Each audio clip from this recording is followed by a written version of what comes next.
Habib Ghedira. Habib, أيوة. Est un pneumologue, professeur à la faculté de médecine de Tunisie et chef de service à l'hôpital des maladies thoraciques des Ariana. Il est investigateur coordinateur de plusieurs études internationales et investigateur d'une grande étude sur l'état de contrôle de l'asthme en Tunisie, sur plus de 400 patients. Ces domaines d'expertise incluent les maladies respiratoires, la méthodologie des essais cliniques et l'évidence basée médecine. Quoi de neuf? La parole est à vous, professeur Ghedira. Ghedira, merci, Monsieur le Président. Donc, je remercie aussi, au nom de tous les collègues de la faculté de médecine, la Société libanaise de pneumologie, de nous avoir invités à participer à vos travaux. Donc, je vais traiter des méthodes et moyens de contrôle de l'asthme.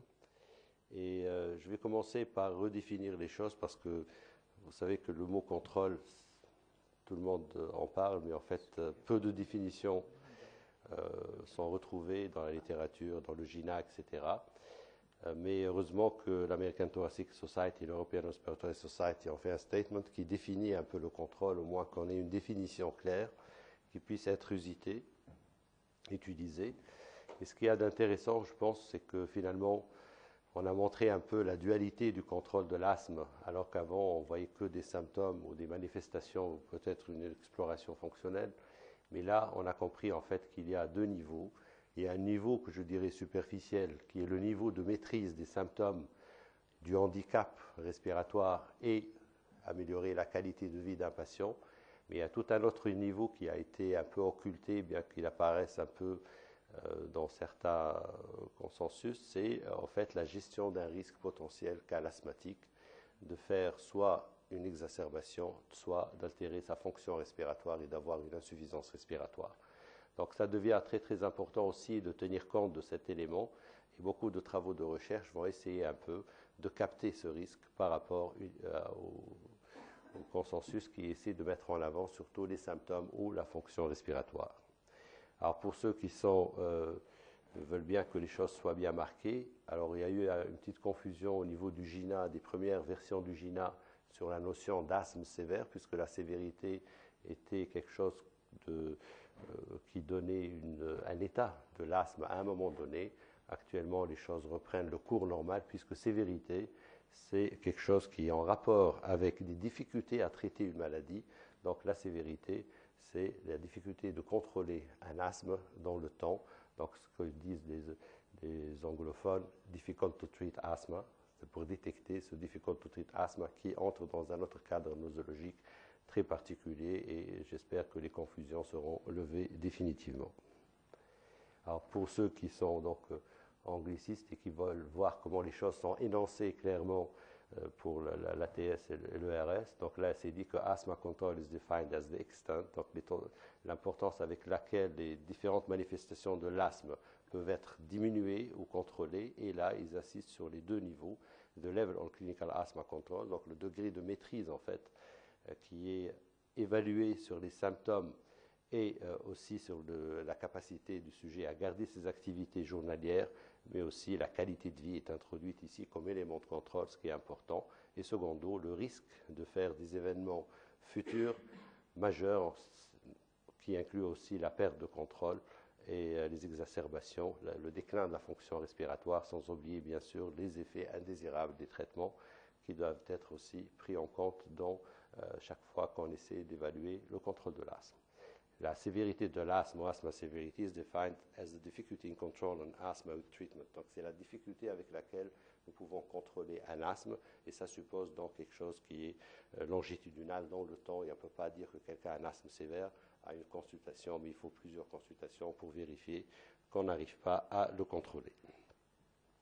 Alors, le fait de distinguer risque des symptômes devient très important, alors qu'au début, c'était un peu confondu.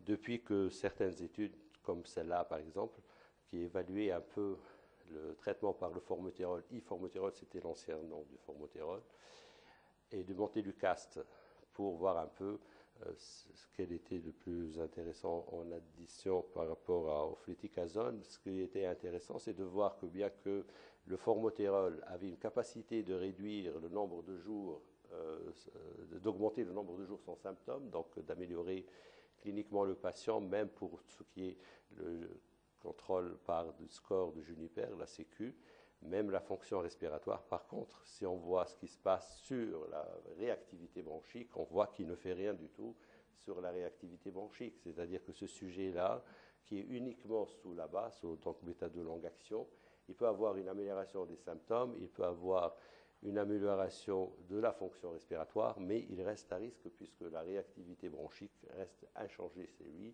Donc ça veut dire que probablement, il faut aller chercher d'autres éléments qui évaluent ce risque par rapport uniquement aux symptômes. Alors, si on veut effectivement voir un peu comment évaluer le contrôle, il faut distinguer les différents éléments. Et là, ce qui est au jour d'aujourd'hui mis à la disposition des cliniciens, ce sont certainement certains moyens que nous allons revoir, mais chaque moyen, en fait, a un objectif particulier. C'est pourquoi je les ai d'emblée distingués de façon différente. Alors, si on s'intéresse aux symptômes, bien sûr, il y a la mesure catégorielle comme le GINA ou le GOAL, qui a été cette étude GOAL, la première à mettre en fait en exergue ces éléments de contrôle, et ça a été repris par le GINA. Il y a aussi des mesures un peu plus scientifiques qui sont basées sur des scores, notamment le score de Juniper, qui a été le premier mis en évidence, enfin scientifiquement mis en place, disons sur un plan scientifique, et puis suivi par d'autres scores, et finalement celui qui a le plus de succès, c'est l'Asthma Control Test ou l'ACT, probablement pour un poids statistique, mais aussi un poids des laboratoires qui ont tout mis en œuvre pour vulgariser ce score. Mais ceci, bien sûr, est spécifiquement surtout pour le contrôle, bien qu'ils incluent certains éléments de qualité de vie. Mais si on veut aller au-delà des symptômes et de la fonction respiratoire, et on ne veut pas que le patient soit traité juste pour survivre, mais on veut qu'il vive, ça veut dire qu'il ait une bonne qualité de vie. Là, il faudrait aller vers des questionnaires de qualité de vie. Bon, probablement celui qui peut être utilisé par les cliniciens, c'est certainement pas le grand AQLQ, donc Asthma Quality of Life Questionnaire, qui est aussi établi par Juniper, mais qui est lourd, mais certainement quelque chose de plus simple qu'on appelle le mini AQLQ, qui a été lui-même aussi développé par le même auteur, Juniper. Donc, c'est elle-même a senti le besoin de simplifier cette approche. Ceci évalue en fait les symptômes, le handicap, donc la maîtrise des manifestations, reste la gestion des risques. C'est là où peut-être les choses sont un peu plus difficiles, si on veut aller au cœur des choses. Et il y a plusieurs méthodes qui ont été évaluées, étudiées. La variabilité du peak flow, donc du débit expiratoire de pointe, la réactivité bronchique en elle-même, la fraction exhalée du NO, ça a été aussi évalué comme un marqueur un peu de l'inflammation, mais aussi des marqueurs comme l'éosinophile dans les crachats, comme pouvant peut-être donner une idée sur le degré d'inflammation, en supposant que plus il y a une inflammation, plus il y a une réactivité bronchique, plus le sujet est à risque de faire des exacerbations et ou d'avoir un déclin de la fonction respiratoire. Nous allons passer rapidement en revue donc, les différents éléments. On va commencer par cette mesure catégorielle parce que peut-être c'est la plus vulgarisée. Donc vous savez que la mesure catégorielle, c'est le GINA qui l'a le plus, disons, l'a vulgarisé en définissant actuellement 3 états, contrôlés, partiellement contrôlés ou non contrôlés, se basant sur des éléments cliniques, les symptômes de jour, les symptômes de nuit, et la limitation des activités, le besoin en bêta-2, mais aussi inclut une mesure de la fonction respiratoire et les exacerbations. Mais en fait, le premier qui a mis, disons, en exergue ça, c'était l'étude GOAL qui a utilisé ces définitions de contrôle pour essayer d'évaluer l'effet du traitement chez certains patients. En fait, ça se rapproche beaucoup. Il y a peut-être la notion de visite aux urgences qui est mise en avant dans l'évaluation GOAL et les effets indésirables du traitement qui n'apparaissent pas dans le GINA, qui lui, par contre, introduit la notion de limitation d'activité. Donc il y a des distinctions, on peut se demander lequel est meilleur, lequel on devrait utiliser, mais en fait ils sont très très corrélés, puisqu'il y a moins de 15% des patients chez qui on trouve une certaine dissociation, et aucun patient ne peut être considéré non contrôlé dans un de ces mesures catégorielles, alors que l'autre l'a trouvé contrôlé. Donc finalement, qu'on l'utilise l'un ou l'autre, Je pense que ça n'a aucune importance, sauf que si vous avez un patient chez qui il y a l'importance, disons, de considérer les effets indésirables du traitement, moi je pense qu'il faudrait aller vers le GOL. Et si la limitation des activités est importante, il faut préférer le GINA. Donc on peut choisir celui qui arrange le plus en fonction du patient. On peut l'adapter au patient, je pense que c'est possible. Alors pour la Sécu de Juniper, donc vous savez, c'est une très grande, je pense, révolution dans l'approche de l'asthme, puisque Juniper, qui a essayé de trouver finalement quelque chose qu'on pouvait utiliser, parce que jusque-là, c'était une appréciation du médecin. Est-ce que le patient était bien ou pas, était contrôlé ou pas, c'était une appréciation. Alors là, elle a essayé d'établir quelque chose de scientifique, donc un marqueur un peu, si vous voulez, clinique, scientifique, et elle a fait une grosse étude, donc elle a considéré plus de 200 pneumologues, je pense, qui sont venus dans un congrès, et elle leur a présenté des situations cliniques, des questions, et leur demandé est-ce que vous considérez que ce patient est contrôlé ou pas. Et à partir de ça, elle a sorti donc, les questions les plus importantes, qui avaient statistiquement un poids suffisant pour dire que ces patients sont contrôlés. Et c'est de là qu'elle a donc choisi ces questions, enfin choisi non, mais elle a pu sortir la crème en fait, des questions que pouvaient poser les médecins. Et elle a vu que le réveil nocturne à cause de l'asthme, c'était important, les symptômes d'asthme le matin au réveil, la limitation d'activité, l'essoufflement en rapport avec l'asthme, le fait même que le patient entend des sifflements, ça peut être important, oui, des bêta-2 à la demande, mais elle a vu aussi qu'une mesure du VMS pré-bronchodilatateur, c'était un élément qui était pris en compte par les médecins pour dire que le patient est contrôlé ou pas. Et donc le score est divisé par 42, donc là vous avez maximum 42, pour avoir le score de Juniper. Et on sait que bon, si 0, ça veut dire que le patient est bien contrôlé, et 6, ça veut dire qu'il est mal contrôlé. Et là, elle a vu que les changements au niveau de la Sécu étaient corrélés au changement de qualité de vie, beaucoup d'autres éléments longitudinaux, les symptômes d'asthme, les évaluations génériques de la qualité de vie, sur différents domaines, etc., et qu'il y avait une validation avec d'autres questionnaires. Donc c'est bien validé et c'est devenu, je pense, une référence pour les études cliniques, etc. Et tous ceux qui vont sortir des scores nouveaux essaient toujours de voir si c'est corrélé à la Sécu. Maintenant, c'est devenu quand même une référence. Le problème, c'était la mesure de la fonction respiratoire. C'est pourquoi certains ont essayé de limiter les questions de Juniper, enfin de reprendre les questions les plus importantes par des études toujours statistiques en essayant d'éviter de faire cette exploration fonctionnelle parce qu'elle n'est pas, surtout dans certains pays où l'asthme est pris en charge par des nurses ou des médecins généralistes. Donc il y a eu aussi possibilité de voir que on pouvait réduire à 5 questions, et donc ça s'appelle la CQ5, et sans inclure la fonction respiratoire, et ça pouvait avoir une bonne réponse puisque vous voyez que le score augmentait en fonction que le sujet était amélioré, stable ou détérioré avec une bonne différence significative. Donc la CQ5 est utilisée aussi pour certains essais cliniques par certains médecins. Par contre, le test qui a été le plus vulgarisé, c'est l'ACT aussi. C'était sur base statistique, donc de bonne qualité, et plusieurs questions ont été proposées. Et on a essayé d'évaluer quelles étaient les questions les plus pertinentes pour essayer de dégager le contrôle de l'asthme. Et là, on a sorti quelques questions. Est-ce que l'asthme vous empêche de travailler? Comment vous-même évaluez le patient, votre degré de bien-être avec votre asthme? Combien de fois vous sentez des moments de difficulté respiratoire, etc. Et donc finalement, ils ont sorti un score. Et ce score qu'on voit ici est très bien validé avec les autres, aussi bien évaluation catégorielle, le GINA, etc., puisqu'on voit que le score ACT change en fonction de l'état de contrôle. Les sujets qui étaient complètement contrôlés avaient un score de loin meilleur. Et avait donc, même au niveau du changement thérapeutique, on a vu que c'était significativement corrélé avec les décisions des médecins de changer de traitement, et même aussi avec la fonction respiratoire, pour dire que ce test a une bonne capacité de sensibilité et spécificité. Vous voyez ici ce qu'on appelle la courbe ROC, qui nous permet de voir est-ce que le test a une bonne valeur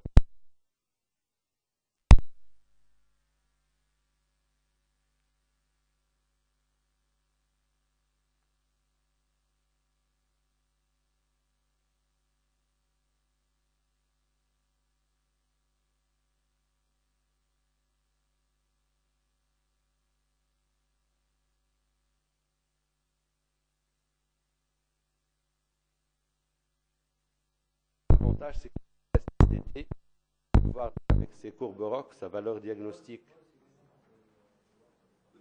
que sa valeur diagnostique était bonne aussi bien pour les malades qui n'étaient pas bien contrôlés, ça veut dire que si le score était faible, mais aussi qu'il avait une bonne valeur diagnostique pour les malades contrôlés. Donc détecter le mauvais état de contrôle ou le bon état de contrôle, l'ACT avait une bonne valeur diagnostique.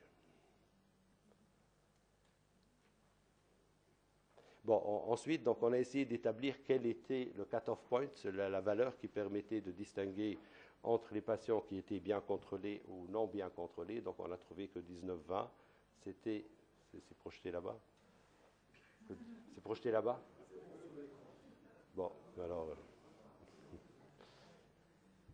Donc, on a trouvé, en fait, des cut-off points, voilà, entre 19 et 20, qui était la valeur qui pouvait distinguer entre malades contrôlés et non contrôlés. Et comme je vous ai dit, ça avait un bon poids statistique, mais honnêtement, il y avait un bon poids de laboratoire derrière, puisque, vous savez, la Sécu de Juniper, malheureusement, si vous voulez accéder, il faut demander la permission de Juniper. Pour le traduire, il faut demander la permission de Juniper.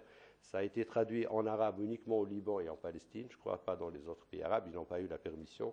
Alors que là, c'est vulgarisé. Vous avez un website où les gens peuvent accéder.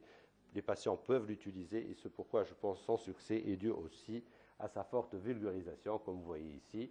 Donc, tout patient peut entrer, peut remplir le score et peut avoir son score et avoir une idée de son état de contrôle. En fonction donc, de cet ACT, il peut noter ça pour son médecin. Rester aussi un élément, c'est quand on fait ces scores, quand on évalue ces scores, sur quelle période il faudrait les évaluer. Est-ce qu'il faut prendre une semaine, est-ce qu'il faut prendre 2 semaines, etc. Et je pense que, bon, il y a d'autres scores en fait, mais je ne vais pas passer sur tous les scores. Alors, si on veut savoir, si on veut évaluer un peu quelle est la période sur laquelle il faudrait évaluer un peu le degré de contrôle, il faut savoir que la réponse au traitement, elle diffère en fait en fonction de l'élément que nous allons prendre en compte. Si vous voyez des symptômes nocturnes, l'absence de symptômes nocturnes, c'est très rapide. Très rapidement, le patient qui est sous traitement ne va plus avoir de symptômes nocturnes. C'est suivi par l'amélioration du VMS.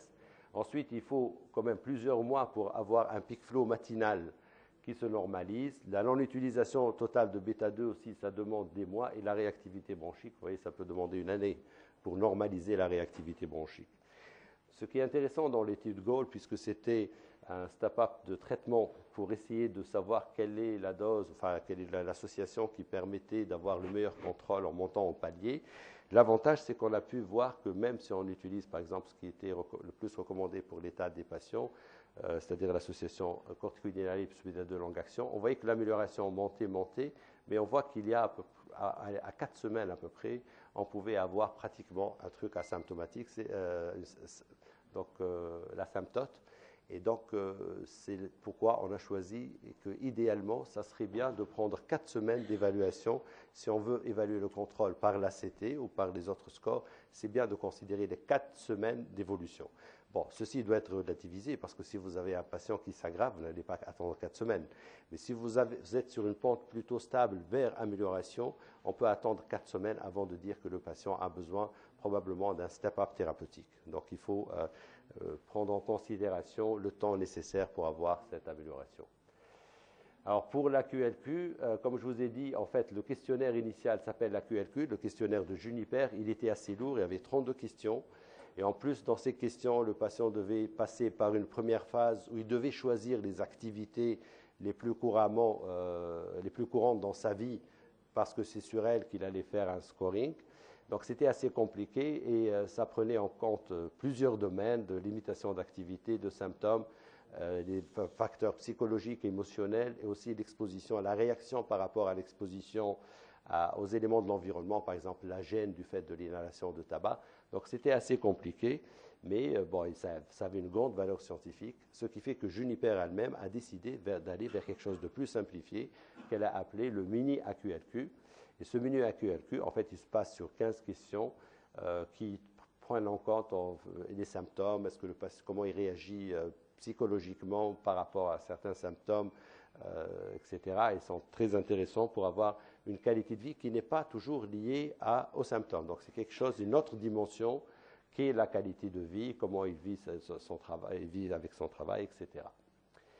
Alors, vous voyez ici, le mini AQLQ est bien corrélé à l'AQLQ. Donc, ça peut se substituer, bien sûr. L'AQLQ reste le gold standard si on veut vraiment évaluer avec précision la qualité de vie de quelqu'un, mais c'est lourd. Donc, le mini AQLQ, c'est un dérivé, si vous voulez, de l'AQLQ, mais qui est un bon dérivé. On peut l'utiliser. Alors, ceci était concernant donc, la maîtrise des manifestations. Par contre, je vous ai dit que le deuxième élément très important, c'est l'évaluation du risque à ce patient de développer une maladie, et ceci est probablement, enfin, une maladie grave, enfin, soit une altération de la fonction, soit des exacerbations des événements majeurs. Et ceci, donc, suppose qu'on va aller un peu plus vers la profondeur physiopathologique, c'est-à-dire l'inflammation et la réactivité bronchique. Donc, plusieurs choses ont été essayées. Pour ce qui est de la variabilité, enfin, de la mesure ambulatoire de la fonction respiratoire, nous savons que c'est quelque chose qui est actuellement bien validé, d'abord parce que les mesures sont reproductibles, aussi bien pour le VMS que la capacité vitale que le débit expiratoire de pointe. Vous voyez ici en millilitres. Et donc, la variabilité spontanée ne dépasse pas les seuils sur lesquels nous pouvons nous baser pour dire qu'il y a des changements. Donc, ils sont reproductibles. Et vous voyez surtout le patient, même s'il fait, chez lui, une mesure de la fonction respiratoire, lui, il va suivre les recommandations, qui sont des recommandations ATS, et dans pratiquement 90% des fois où il fait cette mesure, il le fait bien. Donc on peut faire confiance au patient pour faire une mesure ambulatoire de sa fonction respiratoire. Alors ce qu'on voit ici, parce que la question qui se pose, quel est l'élément que nous allons prendre en compte? Vous avez ici, après traitement par bêta-2, agoniste, on voulait voir quel est l'élément ambulatoire qui avait la meilleure capacité pour détecter un changement. Et à l'évidence, ça semble être la moyenne des DEP au matin au réveil. Donc il faut prendre le DEP du matin au réveil et c'est le meilleur élément pour détecter les changements. L'autre élément, je pense, important, c'est de se dire quelle est la valeur seuil que nous allons considérer comme étant témoin d'un changement significatif, disons d'un état de réactivité bronchique qui pourrait témoigner d'une réactivité bronchique. Vous savez que la valeur qu'on utilisait avant, c'est 20%, puis ça a diminué un peu. Alors ici, ils sont intéressés à voir les variables, disons la distribution de la variation du DEP chez des sujets normaux pour avoir, si vous voulez, la valeur seuil.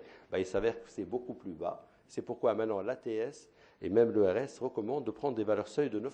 Si vous avez plus de 9% de changement du DEP, c'est probablement un état encore d'instabilité de la fonction respiratoire. Et vous n'êtes tranquille que ça descend en dessous de 9%. Donc il y a un changement important au niveau de ça. Et aussi, ces variations, donc c'est un article quand même qui est paru dans Nature Medicine, ça veut dire que ça a une très bonne valeur, ça a montré que ces variations étaient associées à des risques de faire des exacerbations.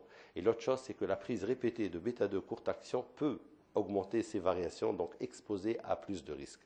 Et c'est diminué par le salmeterol, ou les bêta-2 longue action. Bien, l'autre chose, on a dit là, c'est la variabilité du DEP. Est-ce que la réactivité bronchique en elle-même peut être intéressante? Oui, d'après cette étude. On voit que chez ces patients qui étaient donc mis sous budesonide, on voit qu'on ne peut pas détecter avec le temps, enfin avec les doses, avec l'augmentation des doses, un meilleur effet en utilisant des scores de symptômes, ni les symptômes nocturnes, ni le DEP du matin, ni le DEP de l'après-midi. Par contre, la réactivité bronchique diminue avec les doses. Donc, il y a un phénomène d'atténuation un peu de l'activité de l'asthme qui n'a pas été détecté ici.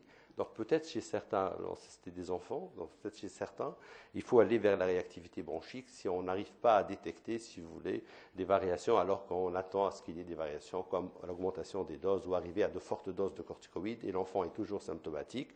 Il faudrait peut-être refaire des réactivités bronchiques. Là aussi, ce qui est intéressant pour la réactivité bronchique, on a vu en fait que la réponse dépendait aussi un peu du taux d'éosinophile. La signification de cela, c'est que la réactivité bronchique est probablement témoin quelque part de l'inflammation éosinophile. Donc si elle nous permet d'aller explorer ou de voir, puisqu'on considère que l'inflammation éosinophile, c'est quand même l'élément le plus important dans ce risque-là et surtout d'altération de la fonction respiratoire, surtout des enfants, donc il s'avère que c'est quand même intéressant de faire cette réactivité parce que probablement c'est le témoin de l'inflammation éosinophile. Alors, à part ça, on a essayé de mettre en avant certains marqueurs de l'inflammation, comme la fraction expirée de NO et les éosinophiles dans les crachats, pour ne pas trop vous embêter avec beaucoup de diagrammes, en conclusion, ce qui ressort de cette revue systématique, c'est que si on veut voir est-ce que les éosinophiles peuvent détecter les sujets exacerbateurs, oui, chez les adultes, apparemment, quand ils ont des éosinophiles dans les crachats, on trouve que ceux qui font plus d'une exacerbation ont plus d'éosinophiles dans les crachats que le groupe de sujets qui ont moins d'une exacerbation. Donc ça peut être effectivement, chez certains, exacerbateurs surtout, un moyen de voir un risque de développer des exacerbations. Par contre, le NO exhalé ne semble pas trouver, donc n'est pas un bon élément pour détecter ces exacerbations chez les adultes. Par contre, si on gère le traitement par corticoïdes en prenant comme le marquage par le FeNO comme paramètre d'évaluation, la dose finale de corticoïdes qu'on va utiliser va être moindre. Donc, on peut faire une épargne de corticoïdes inhalés en suivant de façon plus précise avec le FeNO, ce qui ne par rapport, par exemple, aux symptômes ou d'autres scores ou une mesure répétée de la fonction respiratoire. Bon, chez les enfants, ça ne semble pas évident du tout. Les faits ne semblent pas se retrouver ici, donc ni pour le FeNO ni pour les éosinophiles. Donc les choses restent plutôt au niveau des adultes. Là aussi, on a montré dans cette étude où on voulait évaluer un peu quel était le meilleur traitement en add-on thérapie qu'on pouvait ajouter aux corticoïdes inhalés. Ils ont essayé plusieurs choses. Ils ont vu aussi que la meilleure chose à utiliser était l'ACT et que le FeNO n'a pas apporté grand-chose. C'est pour dire que tout est relatif. Alors, rapidement, les recommandations de l'ATS concernant l'utilisation de FeNO. Pour diagnostiquer l'inflammation bronchique à eosinophile, la qualité des évidences est moyenne. Effectivement, on peut l'utiliser pour dire que ce patient a une inflammation. C'est probablement pour des études plus qu'en clinique. Pour prédire la réponse aux corticoïdes chez patients ayant une inflammation bronchique qui a faible niveau d'évidence, un bon niveau d'évidence pour dire chez des enfants de moins de 12 ans, il ne faut pas en tenir compte.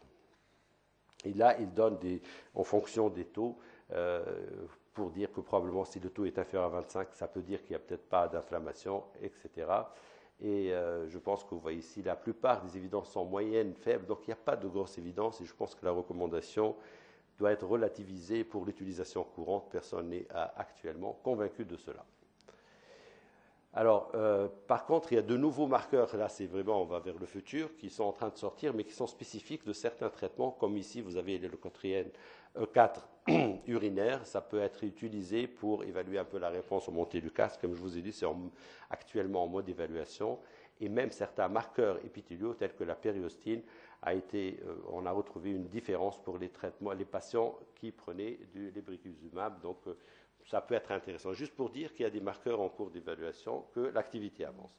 Alors, pour conclure tout ça, je pense qu'on peut dire que l'asthme on peut voir ça comme un astrolabe. Il y a quelque chose de très profond, un noyau de l'asthme, qui est l'inflammation, une interaction avec l'épithélium bronchique. Et là, ça va être source d'hyperréactivité bronchique.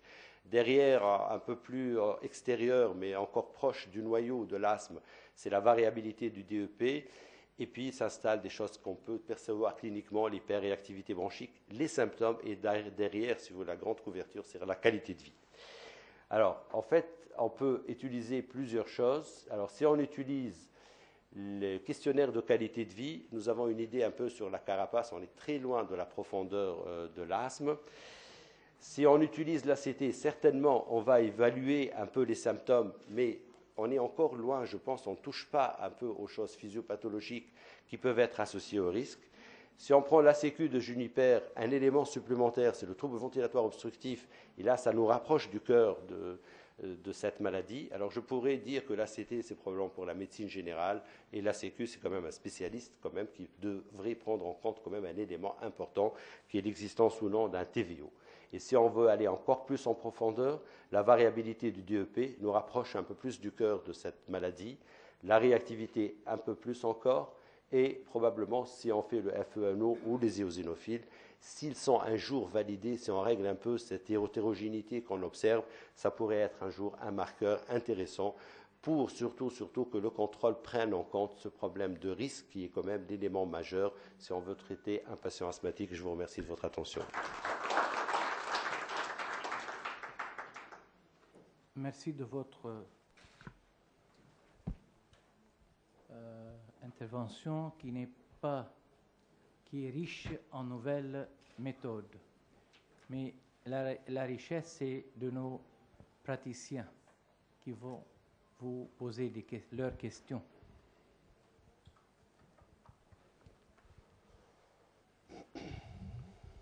Merci pour la clarté de votre exposé. Moi, j'ai un truc qui m'intrigue parce que dans le contrôle de l'asthme, on n'accorde pas d'importance au fait que les malades ont pris ou non le traitement. Parce qu'en fait, l'éducation thérapeutique, c'est un élément important qu'on ne trouve pas dans les mesures de contrôle.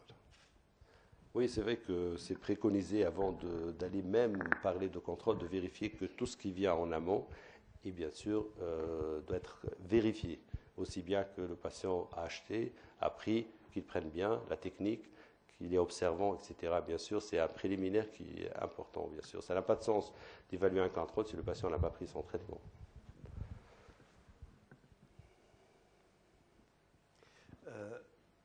Deux petites...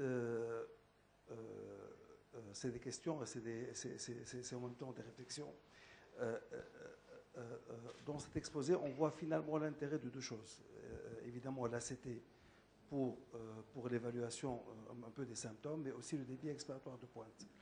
Alors, est-ce qu'il ne faut pas aussi insister sur l'intérêt de faire la spirométrie aussi, parce que le DEP, c'est vrai que c'est un élément important, mais est-ce que en fin de compte, avant d'aller à la mesure du LO et de l'hyper réactivité bronchique, est-ce qu'il ne faut pas faire éventuellement la spirométrie? Ça, c'est le premier point. Et puis le deuxième point, moi je pense que dans la pratique de tous les jours, il y a à peu près 20 ans, on insistait sur l'intérêt du DEP. Maintenant, on insiste sur l'intérêt de l'ACT. Et j'ai l'impression que dans la pratique de tous les jours, on a tendance à les oublier les deux. Est-ce qu'aujourd'hui, dans notre pratique, on est en train de faire une évaluation du DEP à domicile et ainsi que de l'ACT? Je pense que tous les pneumos ne sont pas en train de le faire, alors que c'est très important. C'est des moyens qui sont très simples, qu'on peut très facilement utiliser. Mais je crois qu'en fait, on peut dire que chacun doit faire ce qui serait le mieux pour lui, pour son patient, en fonction de sa position. Je ne pense pas qu'on puisse demander aux médecins généralistes ni aux nurses de faire une mesure de la fonction respiratoire. C'est quelque chose qui est quand même du pneumologue. Donc, si c'est à une nurse ou un médecin généraliste qui va prendre en charge un patient asthmatique, je pense qu'ils peuvent faire la CT. Et munir à QLQ, s'ils veulent aller plus vers la qualité de vie, parce que chez certains patients, on sent que même le contrôle par l'ACT, il y a quelque chose de plus. Le patient n'est pas observant. Là, on se pose des questions. Peut-être que le traitement n'améliore pas sa qualité de vie. Mais globalement, je pense que ces deux éléments-là sont pour les nurses et pour les médecins généralistes. Si le patient est pris en charge par le pneumologue, ce qui veut dire aussi probablement que c'est un asthme un peu plus difficile à contrôler, là, il est obligé de prendre, bien sûr, en compte la spirométrie. La variation du DEP, c'est un autre élément. C'est quand on veut, parce que nous avons des difficultés avec ce patient, parce qu'il est spécialement à risque, tu prends par exemple le brittle asthma ou d'autres types d'asthme inflammatoire, etc., où on voit un déclin de la fonction respiratoire, ce patient, on veut aller un peu plus. On ne veut pas s'arrêter aux choses qui règlent le problème de 85% des patients. Mais chez certains patients, tu vois que malgré le traitement, ils sont exacerbateurs et j'ai besoin d'aller vers un autre élément. J'irai vers la variabilité du DEP. Ça me donne une idée de la réactivité bronchique, de l'inflammation. Donc il y a un moment où chez le patient, tu te dis, les symptômes tout seuls et même la spirométrie toute seule ne permettent pas d'aller explorer un peu plus profondément, alors que je vois chez lui un risque potentiel de faire des exacerbations ou un déclin de la fonction. Donc je vais aller vers la variabilité du DEP et même chez certains, peut-être des enfants, j'irai même vers la réactivité bronchique. Si je constate que je monte les doses, les symptômes ne changent pas, je veux vérifier, je peux pas mettre l'enfant sous autre traitement. J'ai mis par exemple antileucotrienne et tout, je ne veux pas aller sur une corticothérapie générale. Alors avant de faire ça, je vais aller vérifier sa réactivité bronchique. Et je peux être surpris de voir que ce patient, ce garçon, malgré le fait qu'il soit symptomatique, sa réactivité s'est atténuée à forte dose de budesonide et là j'arrête. Je n'ai pas besoin d'augmenter encore le traitement. Tu vois, donc chaque chose, le FeNO, les éosinophiles, il faut attendre que ça soit encore validé. Donc je pense que c'est plus pour les études, pour la recherche. Je ne pense pas que ce soit en pratique faisable. Mais les autres éléments, je pense qu'on peut les utiliser et chacun, et pour chaque patient, et chacun de sa position, utilisera certaines choses.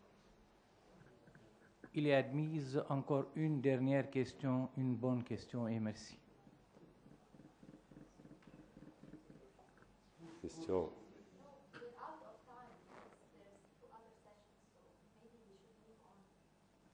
It's not a question, but anyway. Sorry. Merci. Okay. Thank you. Merci. J'ai le plaisir de présenter le docteur Hedia Hariri.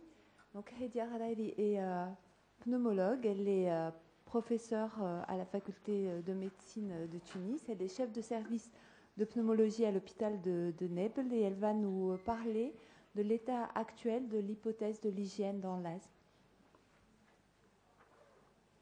Merci Madame la Présidente. Je remercie nos amis libanais pour leur invitation. Alors, comment ça ? Donc, en fait, l'hypothèse hygiéniste est née initialement des premières constatations des études épidémiologiques qui ont montré que l'augmentation des maladies allergiques, l'augmentation de la fréquence de l'asthme et des maladies allergiques est associée à la baisse des épisodes infectieux. Et une des premières études épidémiologiques qui a été faite dans ce sens a été publiée en 1989. Elle a intéressé un grand nombre de nouveau-nés qui sont nés pendant la même semaine et qui ont été suivis pendant une longue période jusqu'à l'âge de 23 ans. Eh bien, cette étude a montré que plus le nombre de personnes dans la famille est important, plus le rang de l'enfant dans la famille est important, et plus le risque d'allergie, jugé sur la dermatite atopique à 1 an et sur la rhinite allergique à 11 et 23 ans, est faible.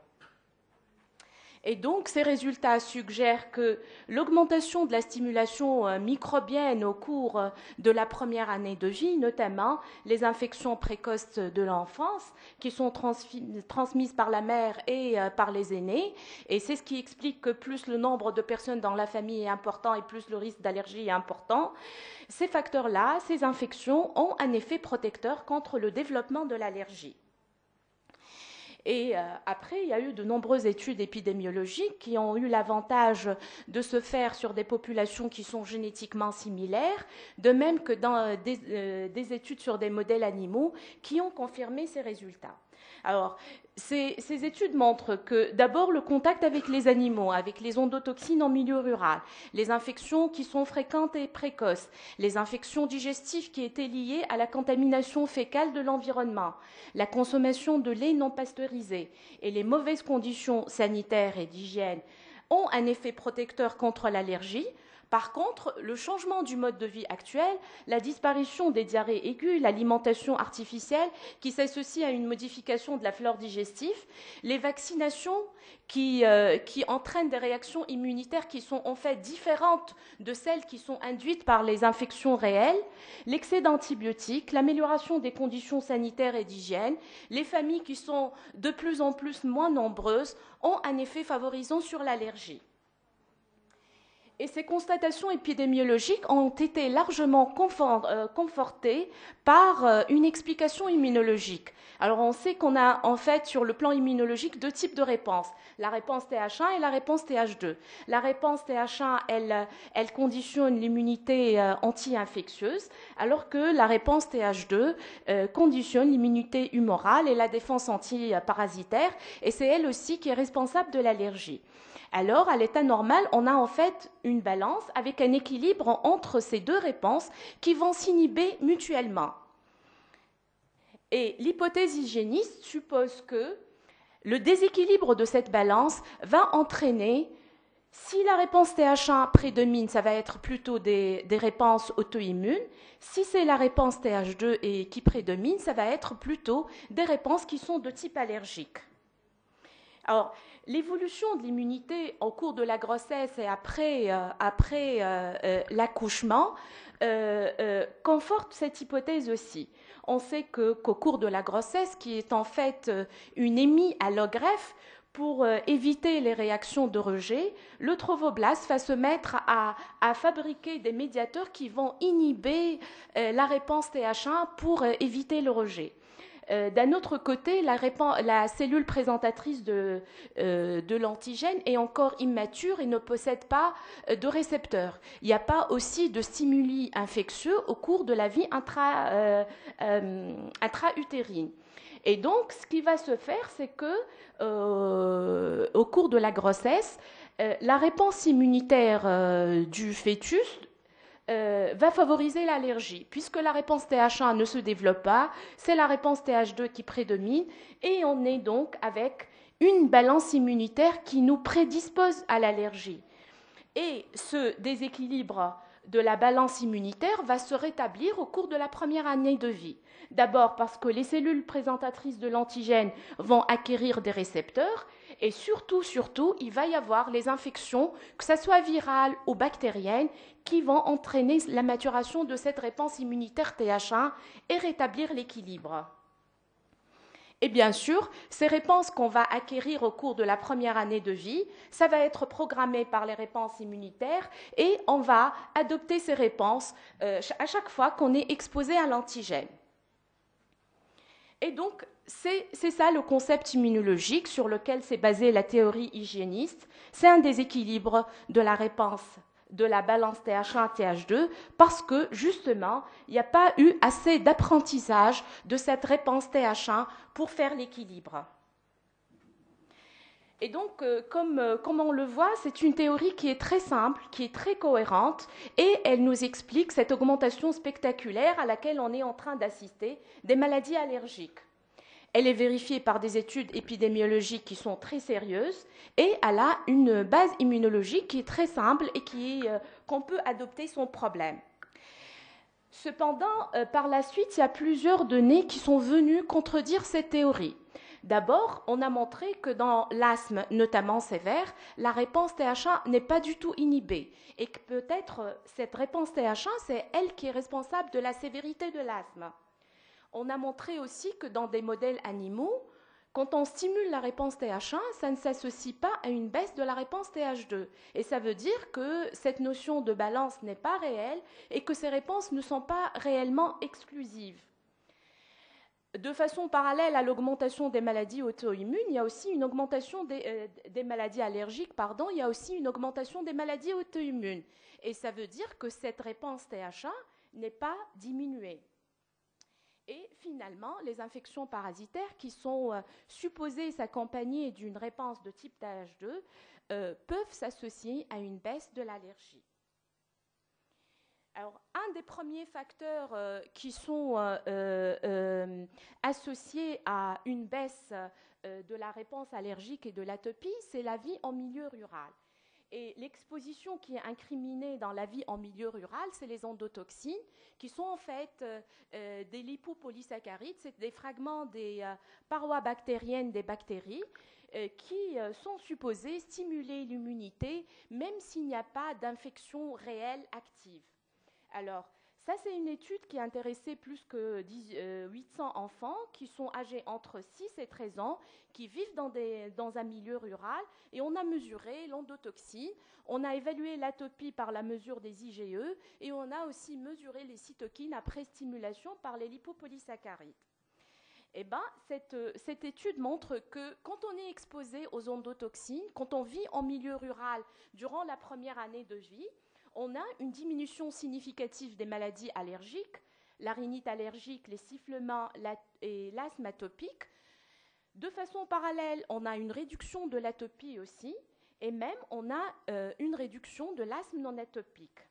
Par contre, si l'exposition aux endotoxines est plus tardive et se fait à l'âge scolaire, il va y avoir une baisse des maladies allergiques, mais qui est moindre par rapport à l'exposition précoce, sans qu'il y ait du tout un effet sur l'atopie.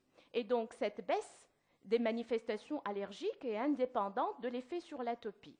Et de façon parallèle aussi, l'exposition tardive s'associe à une augmentation non significative des manifestations non allergiques, en particulier de l'asthme non allergique.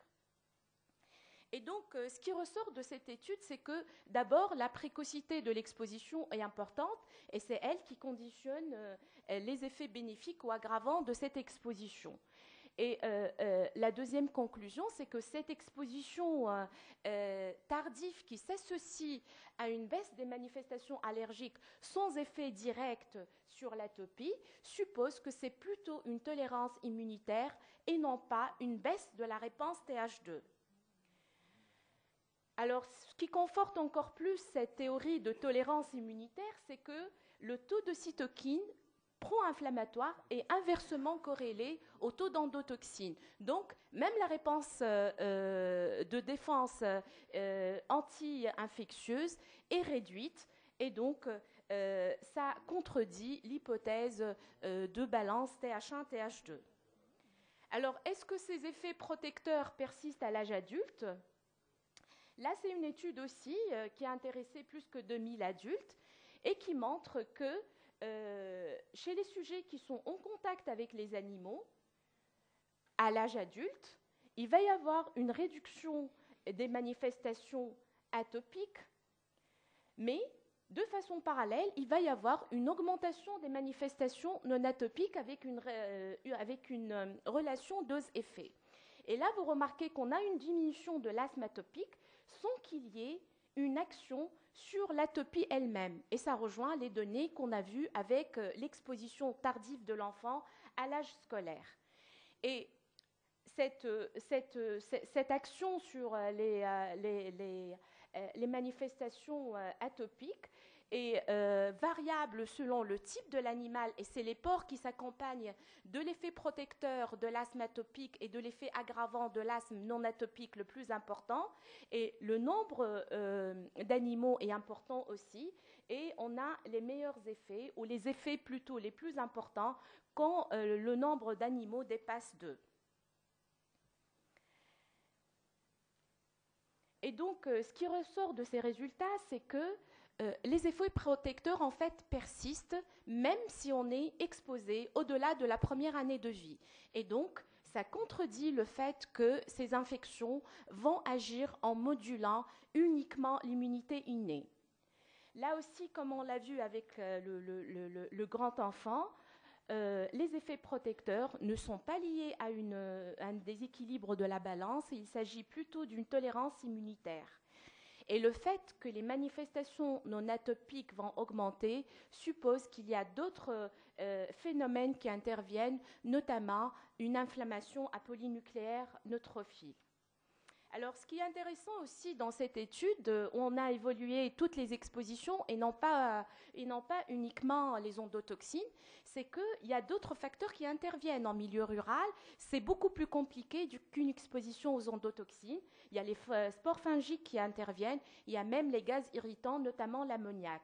Et là, vous voyez que les spores fongiques ont des effets protecteurs contre les manifestations atopiques et des effets aggravants pour les manifestations non atopiques qui dépassent ceux des endotoxines. Or, ça, c'est une autre étude aussi chez l'adulte qui a l'avantage de tenir compte de l'exposition durant l'enfance. Et là, vous voyez une relation dose-effet entre la baisse des manifestations atopiques et l'augmentation des manifestations non atopiques. Et ça souligne le fait qu'à une certaine dose, c'est vrai que ces endotoxines ont un effet protecteur, mais ça va aggraver aussi les manifestations respiratoires chroniques par probablement une inflammation à neutrophile. Et cet effet aggravant a été aussi remarqué en milieu professionnel où les personnes qui travaillent dans l'élevage de porcs peuvent développer des asthmes de façon très précoce après l'exposition, quand cette exposition est importante. Et donc, finalement, cette relation entre l'exposition aux endotoxines et l'atopie et l'asthme est très complexe et plusieurs facteurs vont intervenir. On ne sait pas jusque-là, les endotoxines interviennent, mais il y aurait certainement d'autres agents qui vont intervenir dans cette relation. La précocité et la durée de l'exposition sont très importants. La relation dose-effet n'était pas très bien connue et jusque-là, on ne connaît pas cette, disons, bonne dose qui va entraîner une protection sans aggraver, sans augmenter les effets non atopiques. Il y a les facteurs environnementaux qui vont intervenir et qui vont moduler l'effet des endotoxines, notamment les polluants atmosphériques, les particules fungiques, les fragments d'ADN bactériens. Il y a bien sûr, comme pour toutes les manifestations atopiques, l'intervention des facteurs environnementaux qui vont moduler de façon importante ces manifestations. Alors, aussi, dans les premiers contacts microbiens, le rôle de la flore intestinale a été largement incriminé. et c'est la source de stimulation microbienne la plus large et la plus précoce. En plus, l'intestin comporte le tissu lymphoïde le plus développé de l'organisme et on sait que la réponse immunitaire qui est acquise au niveau du tube digestif va pouvoir être diffusée à tout l'organisme par recirculation des cellules immunitaires. Et là, ça souligne le rôle important de la composition initiale de la flore digestive du nouveau-né dans l'équilibre de la balance immunitaire. Et d'ailleurs, quand on compare la flore digestive des atopiques par rapport aux non-atopiques, on trouve qu'il y a une différence. Et chez les patients allergiques, c'est le Clostridium qui domine. Et en fait, cette flore intestinale, on est en fait avec une muqueuse digestive qui est complètement stérile et la flore intestinale va se constituer durant la première semaine et va se stabiliser au cours des premiers mois.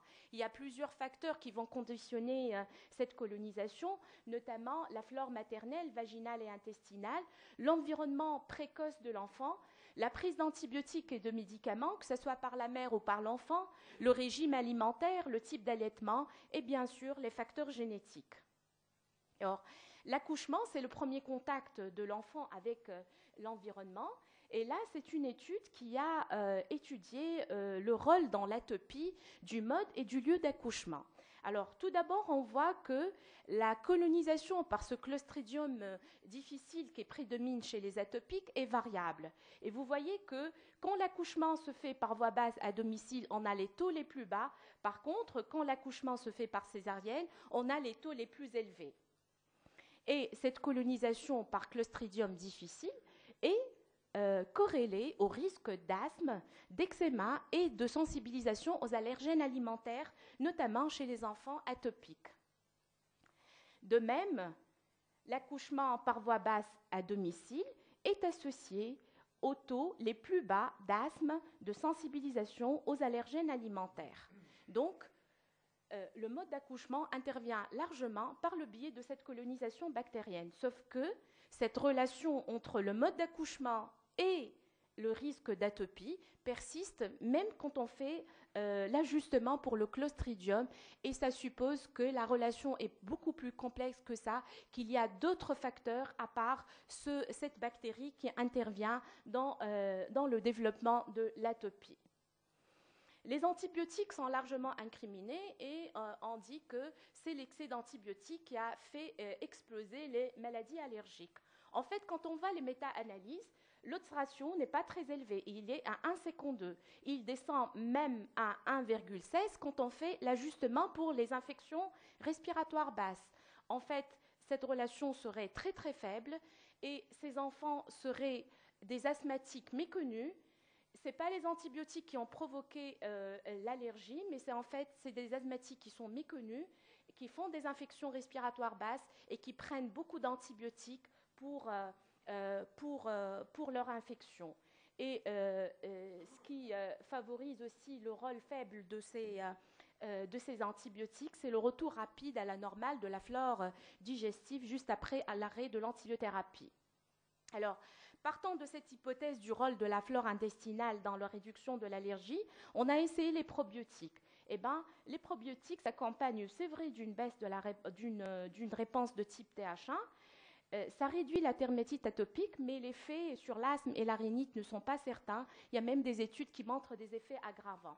Il y a plusieurs incertitudes qui persistent quant au type de bactéries qu'on doit utiliser, les doses, l'âge d'administration et les populations cibles. Et la maturation immunitaire serait plus en fait liée à la diversification des germes qu'à un type de bactérie seule. Et c'est ce qui fait qu'il n'y a pas de recommandation jusque-là dans ce sens.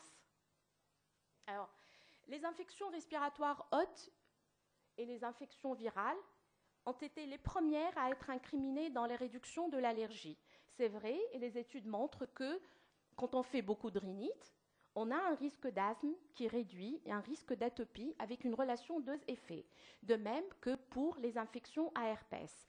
Et donc, ceci souligne l'intérêt, le rôle des infections non sévères et répétées et des infections à virus latent. La varicelle aussi protège contre le risque d'allergie et notamment de dermatite atopique. Elle permet de réduire ce risque et de réduire la sévérité de la dermatite atopique.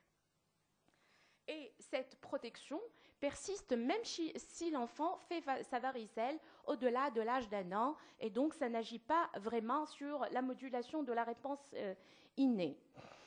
Par contre, le vaccin, qui est fait de germes qui sont quand même vivants atténués, ne s'accompagne pas d'effets protecteurs. Et là, ça suppose que c'est l'infection elle-même qui entraîne la protection et non pas la vaccination. Et certains auteurs se posent la question, est-ce qu'il ne faut pas retarder cette vaccination chez les enfants à risque, et on aurait un rapport coût-efficacité qui est plus favorable si on retarde la vaccination dans ce cas. Ce n'est pas le cas pour les infections respiratoires basses, notamment sévères, et les bronchiolites, qui, elles, s'associent à une augmentation du risque d'asthme.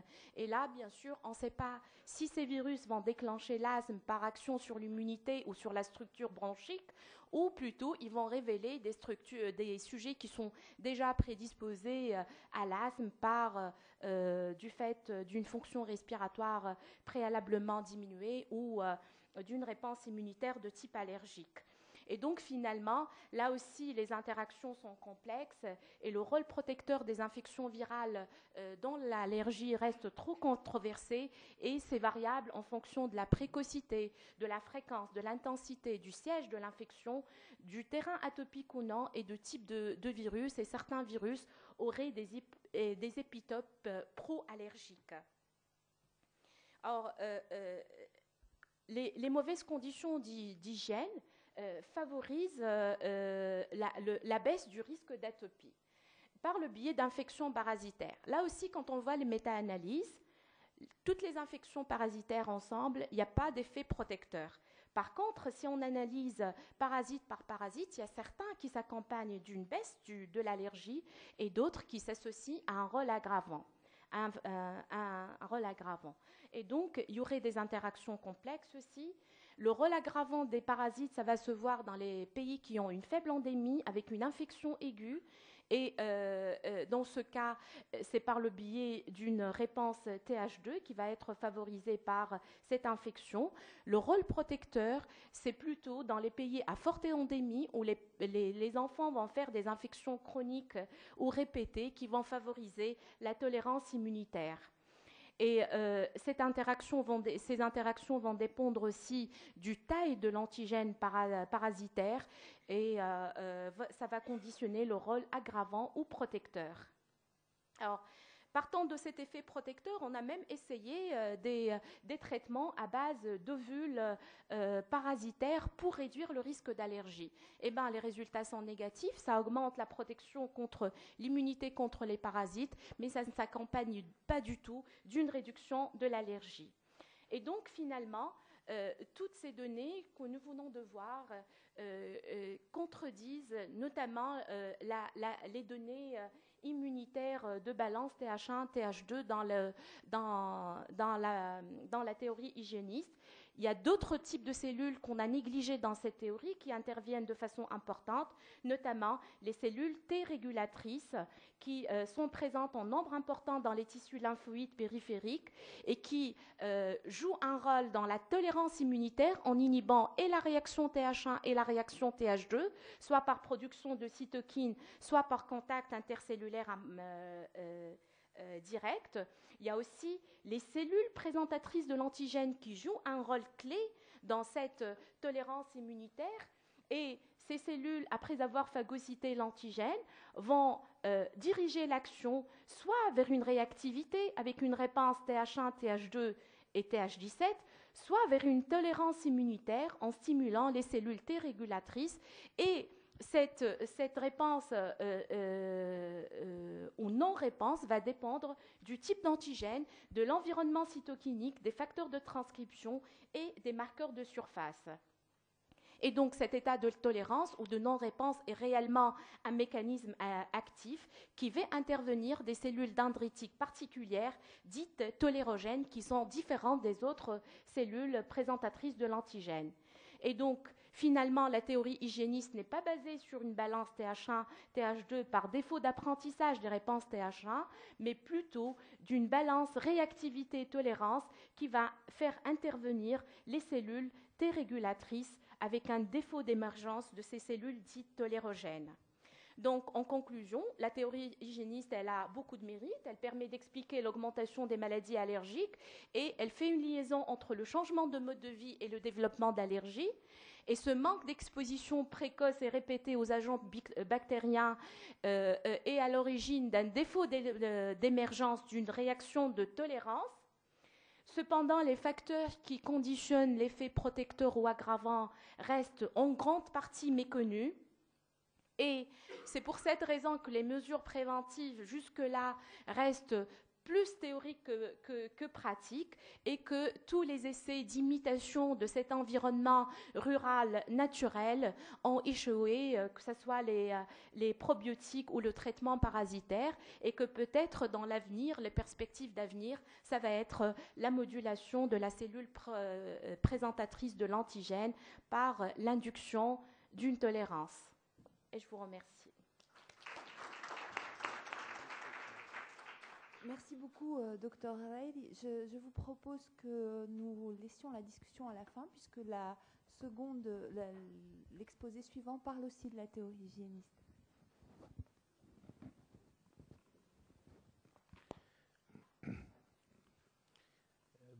Soyez le bienvenu.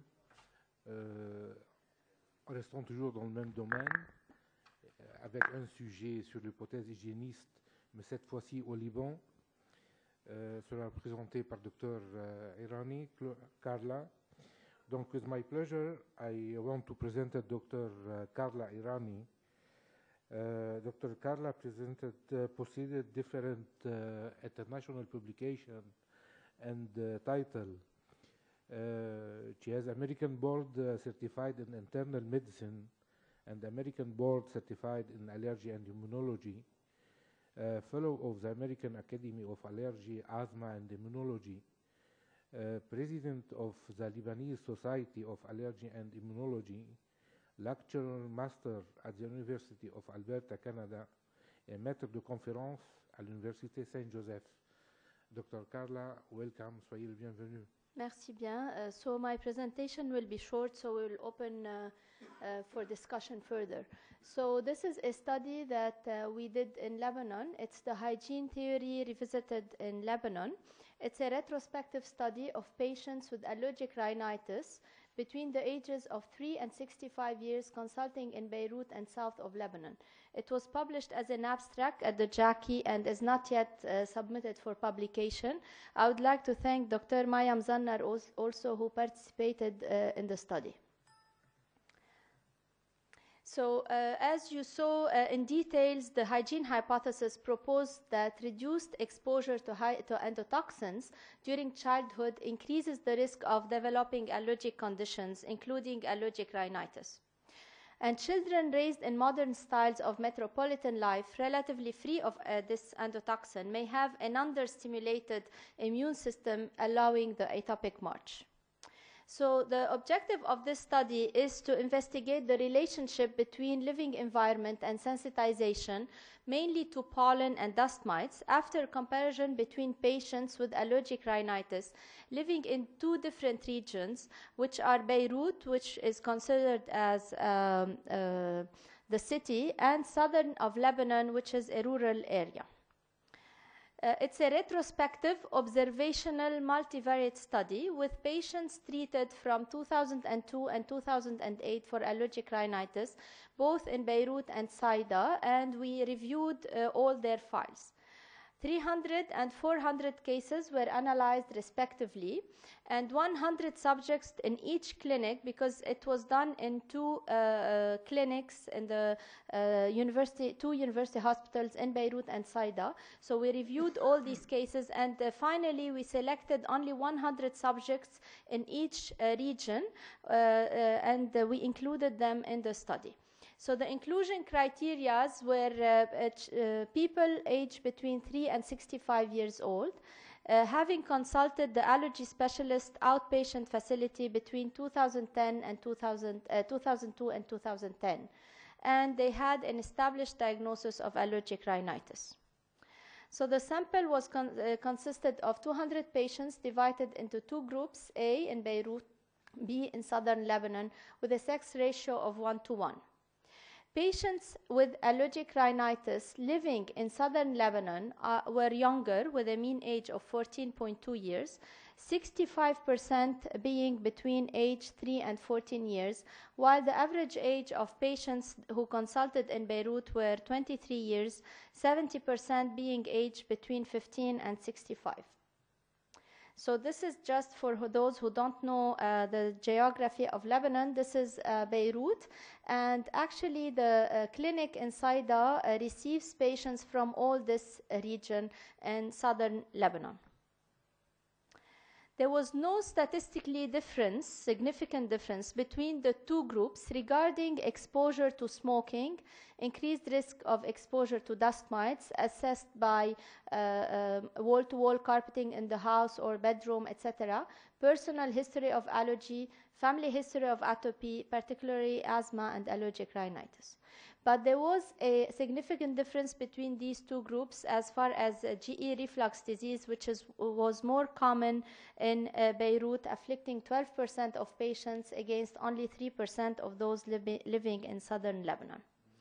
So this is the association of allergic rhinitis to other allergic disease in each group. Group A, they had no allergic disease associated in 50%, but of course they had asthma in 20%, conjunctivitis in 7%, urticaria in 10%, 4% atopic dermatitis, and 9% chronic sinusitis.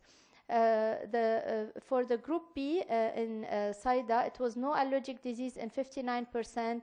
Again, asthma around the same, 24%, 1% conjunctivitis, 10% urticaria, 3% eczema, and 3% chronic sinusitis. On sensitization to dust mites, there was no significant, statistically significant difference between the two groups. So we found that they were equally sensitized to dust mites. While patients with allergic rhinitis living in Beirut were more sensitized to pollen compared to those living in southern Lebanon, with a statistically difference of a P of 0.036. So this is the sensitization profile of Group A, people living in Beirut. So you see as far as dust mites and pollen, it's 24, and pollen only is 11. Here you see pollen only was only 5%, with dust mites only about the same, 21 and 20%.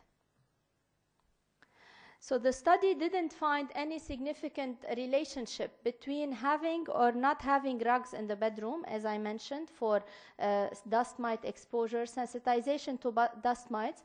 There was no relationship between antibiotic therapy during childhood and allergic rhinitis in both regions. Of course, our study has limits, but this is the first of its kind in Lebanon. The size of the sample is limited to only 100 people in each group, with limits, which limits the statistics study. And the selection bias is due to the fact that these two groups were seen in an allergy immunology clinic, a specialty clinic. So in conclusion of this study, until now, the argument of the theory of hygiene for the prevention of atopy is not developed enough to provide alternative therapeutic or preventative actions.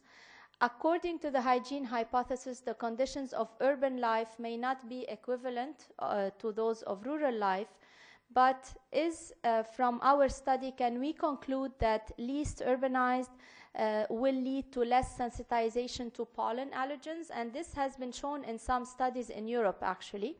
And this study provided an idea that to live in Beirut more than Saida predisposes to sensitization to pollen. Thank you for your attention.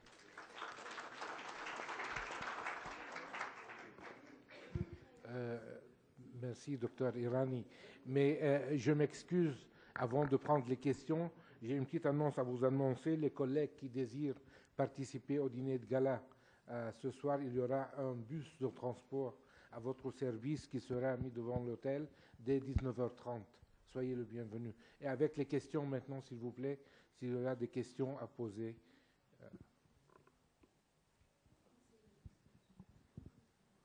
Oui, en fait, je ne sais pas si c'est une question ou c'est un simple commentaire. En ce qui concerne, en fin de compte, la théorie hygiéniste, il y a aussi la notion d'exposition à l'allergène. On sait très bien cette étude qui a été faite en France et qui a montré que les enfants qui étaient dans une ville située en altitude au cours de leur jeune âge et qui n'étaient pas exposés en fin de compte aux acariens, ils avaient moins de risques après finalement de faire de l'asthme. Alors, est-ce que cette hypothèse est encore, est-ce qu'elle est valable? Parce qu'on sait très bien que l'asthme, c'est la génétique, mais c'est aussi l'environnement. Est-ce que l'exposition précoce aux allergènes peut influencer l'évolution vers l'apparition de l'asthme et de l'allergie? Question pour le Dr. Irani. C'est plutôt un commentaire, n'est-ce pas? Parce que je ne pense pas que quelqu'un a une réponse simple. C'est une très bonne réflexion, mais on voit ça, par exemple, au Liban, où à la Bekaa, on n'a pas d'exposition aux acariens, parce que c'est une région très sèche.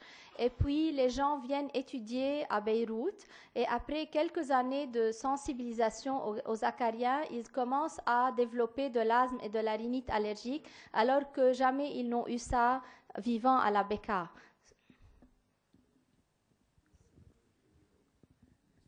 Oui, pour Dr. Irani, je pense que pour détecter en fait des choses aussi peu importantes par rapport à d'autres facteurs que la théorie hygiéniste puisse expliquer certains asthmes par rapport à l'exposition oxo, je pense que le diagnostic de l'asthme doit être bien établi parce que c'est une difficulté. Déjà, alors je vois que vous avez 24% d'asthmatiques. Est-ce que c'est la prévalence de l'asthme normale? Je sais que ce sont des gens qui ont consulté. C'est des gens qui ont une rhinite allergique. D'accord.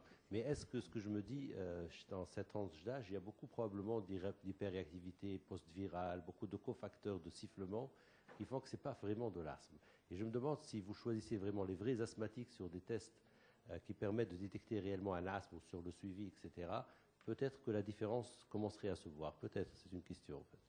Oui, ces asthmatiques ont été diagnostiqués par un spécialiste, donc selon des critères très rigides. Le truc, c'est que ce n'est pas la prévalence de l'asthme dans la population. Ce sont des malades qui ont une rhinite allergique. Je voudrais vous poser une question, Madame Ayrani. Oui. C'est très intéressant de montrer la différence de sensibilisation en fonction de l'origine. Cependant, si vous voulez vraiment rechercher l'impact de la théorie hygiéniste, donc de l'environnement, est-ce que vous ne pensez pas que vous devriez partir à l'envers, c'est-à-dire partir sur la population générale et voir en fonction du lieu d'habitation ou d'éducation, je ne sais pas, quelles sont les prévalences des différents symptômes asthmatiques? Oui, sûrement, parce qu'ici, on a la seule identification clinique, c'était surtout pour allergie, rhinite allergique, c'est de mettre le diagnostic et de voir la sensibilisation. Ça n'a pas examiné la corrélation, parce qu'on peut être sensibilisé sans que ça soit la cause de notre allergie ou de notre maladie. Oui, ça serait très intéressant. Je pense que c'est une première, donc il y a beaucoup encore à faire, mais parce que moi, j'ai été toujours intriguée en tant que, même durant mon fellowship, qu'on a toujours cette tendance à dire l'hypothèse de l'hygiène et de dire il y a plus d'allergies dans les régions de la ville, alors qu'ici, même dans les suburbs, on a des gens qui sont allergiques et c'est qui m'a donné l'idée de le faire parce que je ne pense pas, comme ça a été exposé avant, que la théorie de l'hygiène est trop complexe pour elle n'est pas simple pour la croire.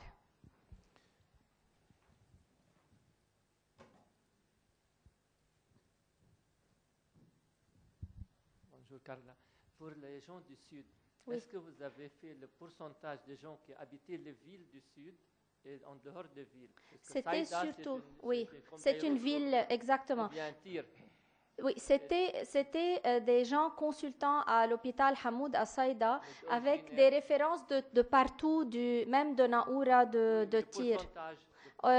C'est pas détaillé dans l'étude, mais on va le détailler quand on va soumettre l'article, parce que dans l'article, on a fait des sous-divisions. Pour les bilans allergiques, ils ont tous eu le même bilan, strict test? Oui, parce que ça a été fait par moi, donc c'est le même panel. Carla, je veux m'en profiter pour te poser deux petites questions.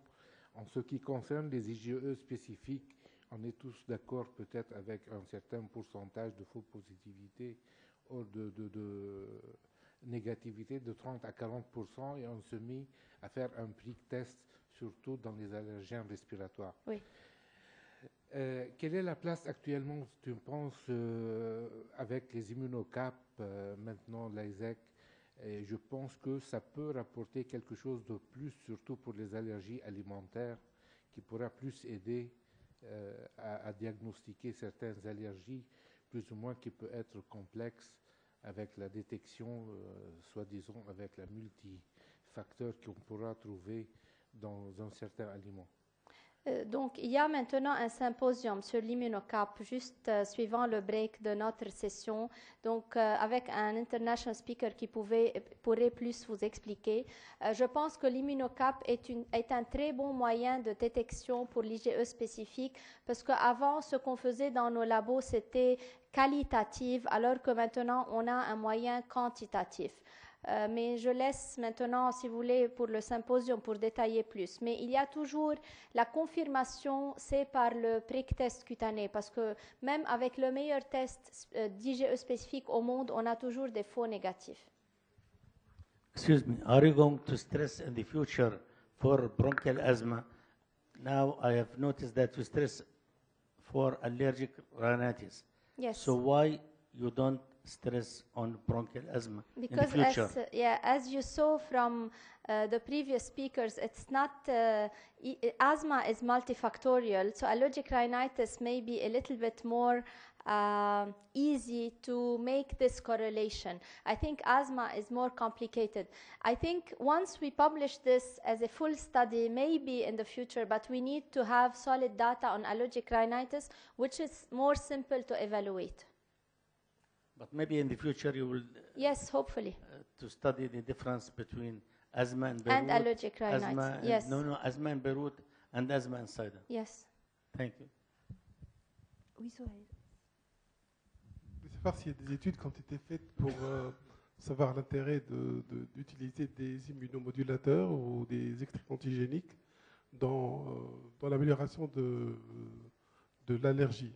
Est-ce que le fait également de proposer des séjours en campagne, ça pourrait améliorer aussi également ça? Je ne pense pas qu'il y a des études chez nous au Liban, mais pratiquement, on voit beaucoup de gens sensibilisés aux acariens qui, quand ils passent, parce qu'on a cette habitude au Liban de passer à la maison de campagne en été, ils s'améliorent. Mais il n'y a pas d'études officielles, pas à ma connaissance. Mais ça serait bien sûr intéressant. Merci beaucoup. Merci. Je voudrais poser une question à Dr Haredi avant de terminer. En Tunisie, on a remarqué aussi effectivement qu'il y avait a priori des asthmes différents en fonction des régions, que les allergènes n'étaient peut-être pas les mêmes, mais surtout ce qui est frappant chez nous, c'est que l'asthme en milieu rural, c'est beaucoup plus un asthme sévère que l'asthme qu'on a observé en milieu urbain. Il y avait une différence de fréquence, mais ce qu'on voyait en rural, c'était particulièrement sévère. Donc, est-ce que vous avez quelque chose pour expliquer ça? Oui, ça serait probablement les fortes doses d'endotoxines et les expositions à des taux importants qui provoquent des réactions pro-inflammatoires de type TH1 qui participent largement à la genèse de l'asthme sévère. Et donc, ça serait plutôt un asthme médié par une réaction TH1 et non pas des asthmes à TH2. Et c'est ça, en fait, la balance dose-effet. Quand on est exposé à des doses très importantes, on développe... c'est vrai que l'atopie diminue, mais les manifestations, notamment l'asthme non atopique, augmentent de façon importante. Merci beaucoup.